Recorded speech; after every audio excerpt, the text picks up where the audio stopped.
So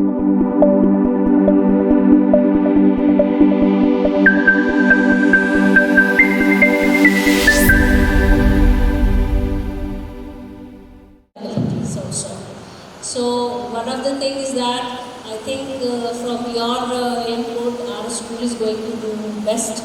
You will be doing a lot of research in that manner. We were talking about Montessori education today itself, and whatever qualities we want to instill in our students should be from the foundational level. Maybe strategic planning, but it's so, I think you agree with me in that way. We will also want to hear from you what actually you are doing over there and how the ideas are coming up and what ways. Swamiji was like a soul father to me.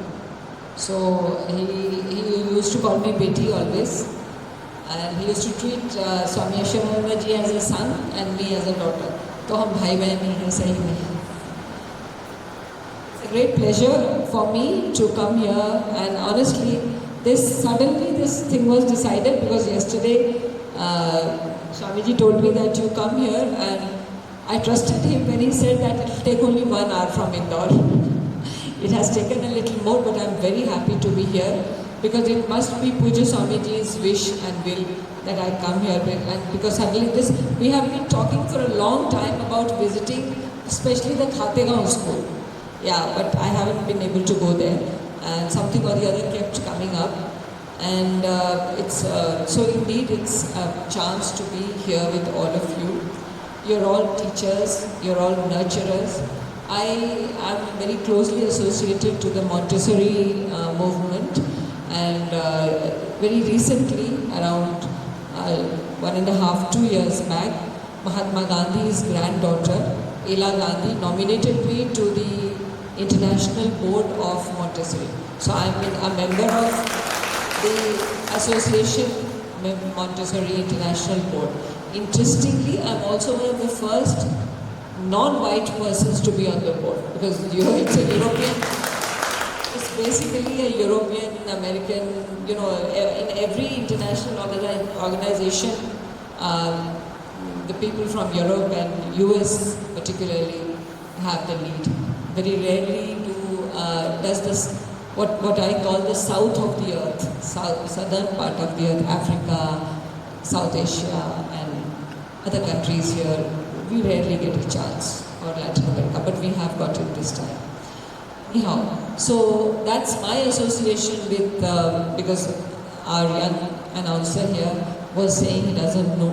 You should always Google people's name, you'll know a lot. I know it's okay. What I'm saying is my association with the organization is an association of love, which I got from Puja Swamiji, which I keep getting from our respected Swami Dayananda ji, and of course with the teachers I'm always there. Now, what will I tell you? You're the people who teach people. But I come from North Bihar. The southern part of Nepal and north part of Bihar are part of a region called Mithila. And in Mithila, we have a tradition of teaching shlokas to children when they are very small.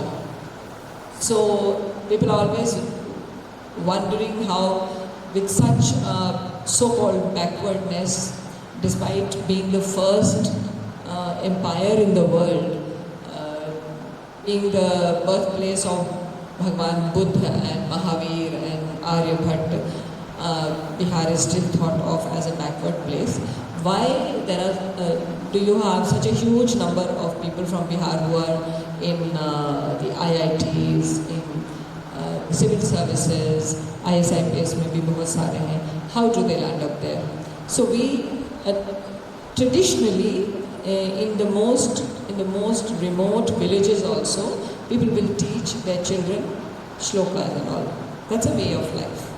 One of the shlokas, I want to tell you, I talked about it when I went to my first presentation in Montessori, also in Amsterdam, lands.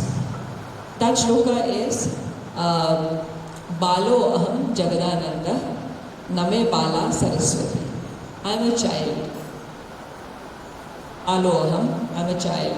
Jagadananda, I give joy to the whole world. Name Bala Saraswati, but my Saraswati is not a child. My brain, my intelligence, my genius is not a child.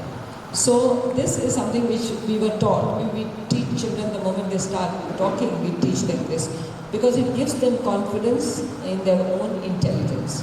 The problem with the schooling system, particularly in our part of the world, is that we think of the child as a child and its Saraswati also as a child.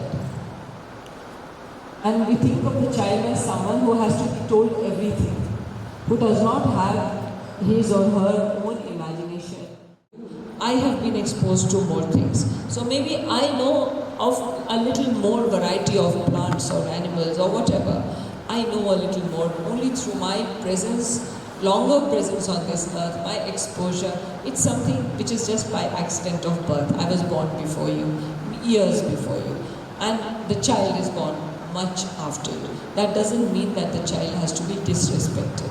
Today I was speaking in Indore amongst some police officers about communication. And I was telling them that many a times when someone comes to talk to us, we immediately start thinking of answering them rather than understanding them. When someone talks to you, it's important first to understand what they are saying. And for understanding, you just don't need to hear. You're hearing the fan, but you're not listening to the fan. You're hearing me and you're listening to me. So this active listening which we have to do has one major part of understanding in it. So when we communicate to the child, if we listen to the child, and if we listen to the child with understanding, then it starts a series of communications where the child learns much more